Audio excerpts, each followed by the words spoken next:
Hello, guys. This is Mr. Brooks, and just wanted to do a how-to video around differentiation in instruction when it comes to Google Classroom. I know a lot of times we as teachers sometimes kind of get frustrated, like how can we support our students, when it comes to their ability level and what they specifically need.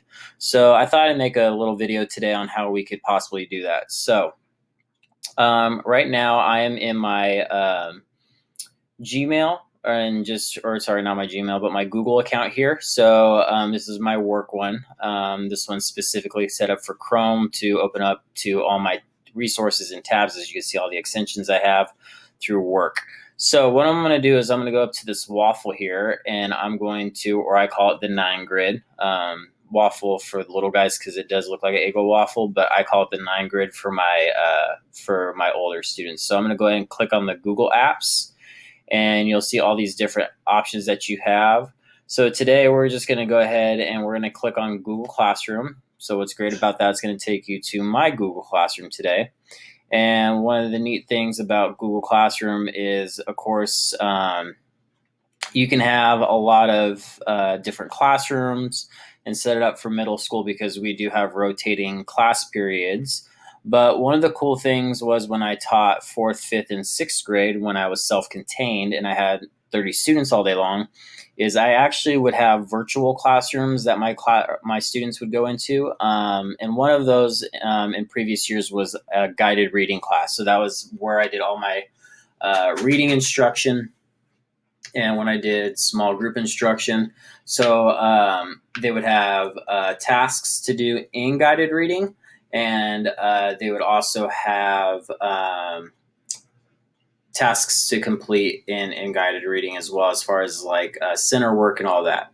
So I'm going to go ahead and click on guided reading here, and you'll see what's nice is again, I have a bunch of different assignments. So as you can see, I've posted a new assignment here.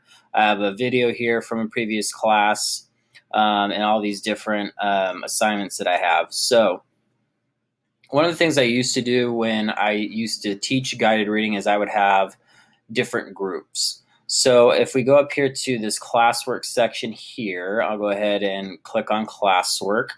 And off to the side, you'll see all my different guided reading groups that I had. So I had like guided reading group number 1.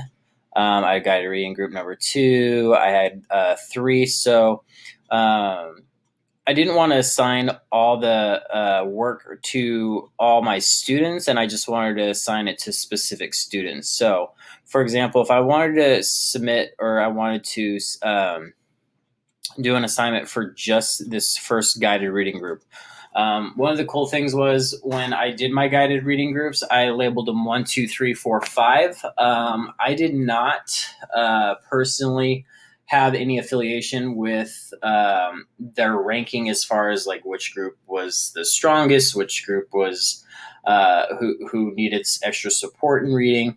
I just randomly assigned my groups a number, and they just knew that that's their group. I did that purposely solely because I didn't want my students to feel like they were in a lower group or felt like they were in the highest achieving group. And so I just wanted to make sure that, when it came to their order, it was just completely random. I did group them homogeneously based off their reading ability, so they got the instruction that they needed. But I really did make sure that I changed it around as far as making sure that nobody knew where they were at when it came to their specific reading level. So this book right here, The Three Wishes. So this was assigned to you can see 3 students. So what was nice is when you go to Google Classroom, you can actually go through and assign which students you want to have this particular Google Doc. So I would actually go ahead and click on it here. So these were my students from previous years that were in this particular group. So again, what's nice about it is when you create an assignment, you can actually differentiate and you can assign specific Google Docs to those students. So for this particular group, I made sure to assign this particular Cornell Notes. It's now Focus Notes. We're at Avid School. So the biggest thing that I had them work on were asking questions about the texts that they were reading. They had notes that they had to take about the book they were reading. I kind of had a rule: every page they read, they had at least have 2 notes about what they read. And then finally, after they would fill these focus notes out, we would write a summary. Students sometimes will copy the book verbatim. So one of the things I made sure to include was in here was make sure that it's no more than 4 sentences. These were quick reads, so I wanted to make sure they got to the meat of the story when it came to their summaries. So some of the things that they would add for clip art, and this is some of the questions they could say, like, this was frustrating, or they liked this part, they thought this part was funny. They could also add this to their notes. I was really surprised to see how well students use these different icons when they were talking about various books. So going back to my classroom here. So in order to do that, you would create an assignment. And when you create that assignment, for example, it might be the 3 Wishes Chapter 3. And the instructions would be continue taking notes on Chapter 3 and be prepared to share your questions tomorrow when we meet. I used to meet with my groups every day. That was really important. And again, as you can see here, I would make sure to assign this a point value so the kids knew they had to actually have some work with it. I would always put a due date. I really liked the due date. It held them to a time schedule. We used planners. So I made sure to have them write that in their planner so they could use that for reference on organization and staying on task. Also for topic, I would put this obviously in guided reading 1. And then from there, if I wanted to assign something, so I'll go ahead and just create a file. And I'll go to my drive. And I will go to my guided reading class. Actually, I'll pull a document from my Avid class because it was going to be a focused note-taking document. So here's my focused note-taking document.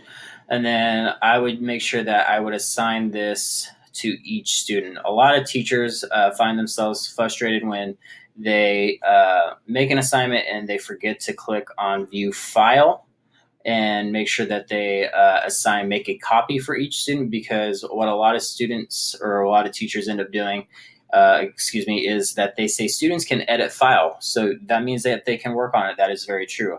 Unfortunately, what will happen is that then all the students will edit your master copy, and then your master copy is no longer a master copy. The view file is great because you could always have them make a file. The reason why I really like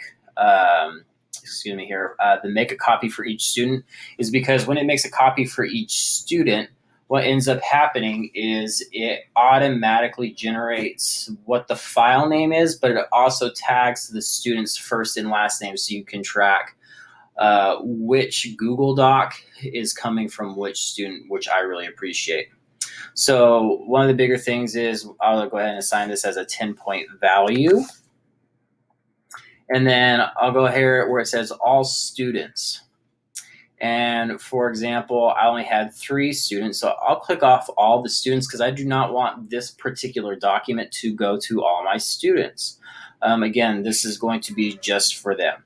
So what I would like to do is I'm going to find the 3 students. So this young man here, and then I had this young lady and this young lady. So what's nice is now these 3 students will receive this file that will automatically make a copy for them. And then from there, it will automatically kick it to them. And then what's nice is my students, the rest of my students in my class, will not say, hey, Mr. Brooks, how come we had a focus notes template or a focus notes assignment and you didn't give us anything? Or we don't know what we're supposed to do with it. Again, what's really nice about this little feature, I think, which is underused a lot, is from there, you can really assign specific tasks to students without involving your whole class, which I really appreciate. This really comes in handy when I was doing my Dogo news assignments. So I'll go ahead and click off of this, and I will change it to a Dogo news assignment. Dogo News, if you haven't heard or seen the website, it's a great website. I really enjoy it. So I'll show you a different one with that. So please complete by end of period Friday. I always gave my students a week to work on these articles. So they would get an article assigned on Friday, and then they would have to, or on Monday, I apologize, and then they would have to turn it in by Friday. So from there, I'm going to go ahead and add, and I'm going to go to Google, my Google Drive. And again, one of the things I would make sure to do is just really be cognizant of where my students were at across my classroom. So I just wanted to make sure that I didn't give my students who struggled in reading something I knew they were going to struggle with or need a significant amount of help with. So one of the things that I would do is I would make a master copy for my higher achieving students that would really push them, and then scale back my assignments from there for my other classes. So I'm going to go back to my 18-19 school year. I'm going to go to my guided reading class, and I'm going to go to, if I can find it here. So I'll use this one as an example. So it was Super Bowl, Sunday food consumption is second only to Thanksgiving. So one of the things I would do is this is a good example of all the copies that would be made for my students. But if you were to take a look at all these different assignments, they would not be the same, which was kind of nice because, again, those were at different levels. So again, if I go to my Dogo News assignments here, so here's Dogo News, and here's a good example of my youth soccer. So again, you can see how some of my students have different, they were given different tasks to do, but again, you can see how it created different assignments for each student. This particular student here, she really struggled with her reading. So one of the things I made sure to do was she would only have one or two questions that she would have to answer. So that was really important for her. So I really wanted to make sure that she had a chance to get the assignment done and work on her reading skills. I think that was more important than actually getting the full assignment done. So going back to this assignment, so if I can open link a new tab. So this is what the assignment would look like. But for example, I might not want all my students to answer all these questions. And this is where I say, here comes the differentiation, which is really nice. So for my students who really struggled in this particular area, what I would do is for my lower rank group, I might just have them focus on just where questions, just comprehension questions. So for example, number 10, I would delete. I might delete number 6, and I might have, I might take one more off just so that way my students who struggle with reading and I want them just to get through the assignment and just practice those comprehension skills, I might take off one more. So now they have 7 questions to answer compared to 10. Now, granted, some of my students who really struggled reading, I might narrow it down to like 4 questions because, again, I want them to practice reading and just getting to a point where they feel like they're actually successfully completing assignments. So from there, I might just add that file.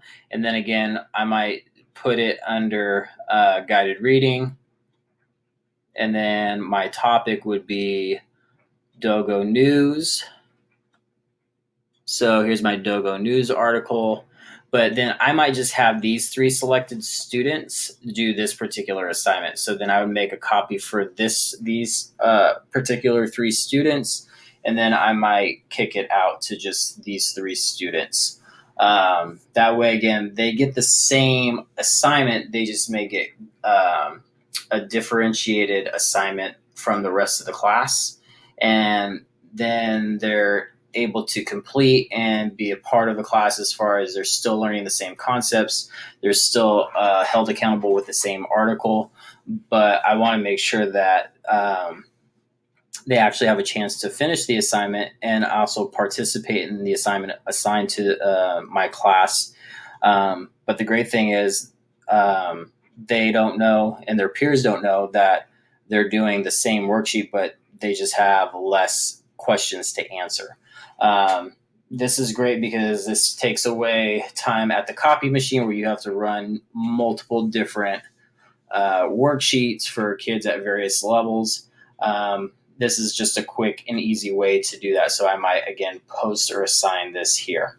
So again, I hope this was helpful, where you might use this in the future, where you can differentiate one assignment that you have for your students based off of what you're teaching, but you can edit and curtail each assignment by making copies of the same assignment and altering it to make sure that you are meeting the needs of all your students in class, from your highest achieving students to your students who just need that extra support and who need just maybe a little less work, so that way they can actually achieve the same goals as their peers. And I've seen a lot of students who I have altered assignments for when they are working on it, and a big smile comes up on their face, and they realize that you do care